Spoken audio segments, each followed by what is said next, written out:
boky mandrapafaty indray ate ho lasa lavitra noho ny afo te hivoatra amin'ny famindra sampy rô manatinaikimaikitro tahon'orma fa tsy vôny na lasa naverina kamakevôny fa noaviko akamatatro-mbelo tsisy tonga lafatra dia anakatra ny lanitra hitazana amokatra ny tany ho fitiavana fa mivivavana be no misaraka nefa ray any rano vola nombana toetsaina ambana te anetsika fivoarana te mitady araka naonao fonena milana te penina mangy sy tomany pasana mpialo ariny tazana tereo fitiavana tsy voatengo alaheko fa lasa very katalana mampiteny rery fa mifiainam-pofôletsy ny tiako vana fitery Jiko afaliana fona ny ainaky isanandro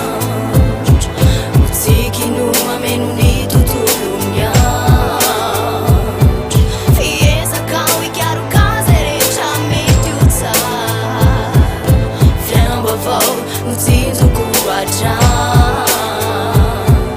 Etiza no mipandy be manana fona tsy haiko hoe ahoana Deuxpine efa de miodina ny taona Taleo am'izay ve miova rivo-baovao Toe-tsaina vaovao sao anenina ny zavatra natao Misy tsy matsapa mantsy fa ny fiainana sarotra Raha tsy makamory ala de mety ho voam-parika Poto akama tsay akama mandrozy foana Zay tsy mieritreritra de arafesiny taona Taleo miova famindra miova fandeha Zay mahazoana iny zava-dehibe Miarakory, miarapaly, miaramandeha Samy tonga mitasika zay iriny Taleo hoe miova famindra miova fandeha Zay mahazoana iny zava-dehibe Miarakory, miarapaly, miaramandeha Samy tonga mitasika zay iriny Jiko afaliana fona ny ainaky isanandro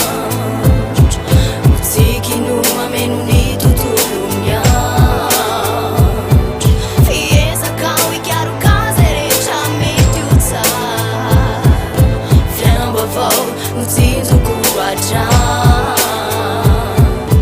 tafahoatra loatra nyty atalany saiko lasa lalina anaty aty-trano varina am'reo anjely latsaka tany saiko entony toka sy nyfinany tonotono tsy eto atany fa te anadinon'reo ratsiratsy efa lasa feo mitamberina tonotono no firatsy hoentina mandrapafaty am'ty fiainana mampitapy nefa vidina lafo de lafo